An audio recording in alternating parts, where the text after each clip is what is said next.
The experience that comes to mind is my own story, and it's the realization of my status. I was raised in the United States, but I was born in Mexico.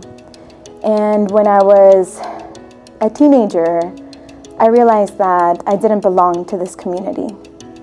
My family at that time had immigrated to the United States illegally. And so I grew up partially conscious of the criticisms of being unwanted, being a criminal, but also partially understanding that it was out of no fault of my own. And it was understanding this that catapulted me into, for the first time, fighting and advocating for children like myself.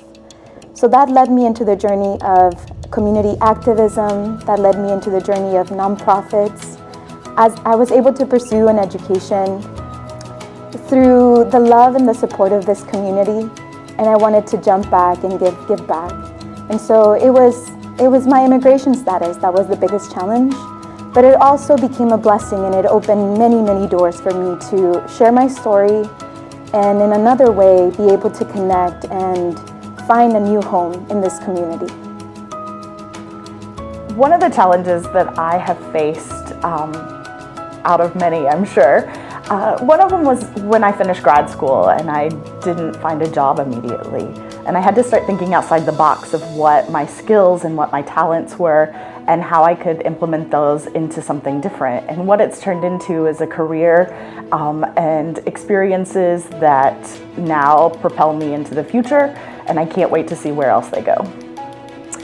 Yeah, so I think for me, it hasn't been one experience, it's been a whole bunch of experiences put together. And what I mean by that is the concept of having to start over again and finding myself again professionally and personally.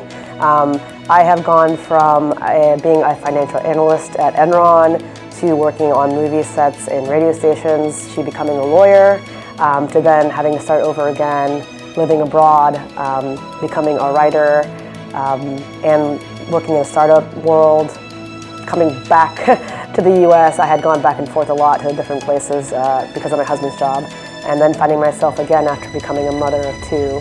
And so I think just not having that one straight career path and having to start over and over again, it makes you really resilient.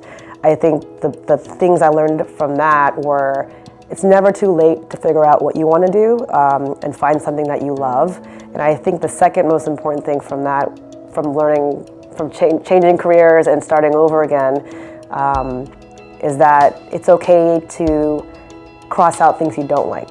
You know, you don't have to find that passion or that career or what you love right away. I mean, I found it after motherhood, and I thought after having kids I would slow down, and in fact I feel even more ambitious and more focused on my career. So just a culmination of experiences.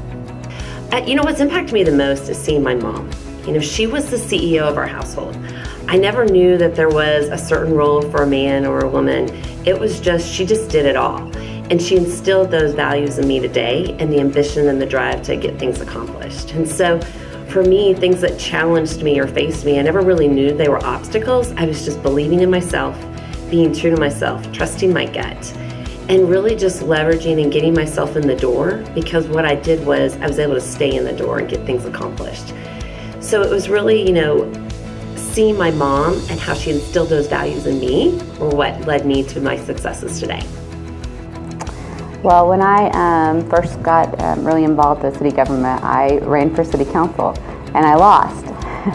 But it was actually a really good experience because I continued to go to the city council meetings and learn, and finally I ran again and I actually won. So I think it's important to, I always tell people you can't ever really fail until you decide to quit. So I think that's important to remember. If you keep at it, and you're passionate about it, I think things will work out. And anyways, that's kind of my story of keeping with it and just don't quit.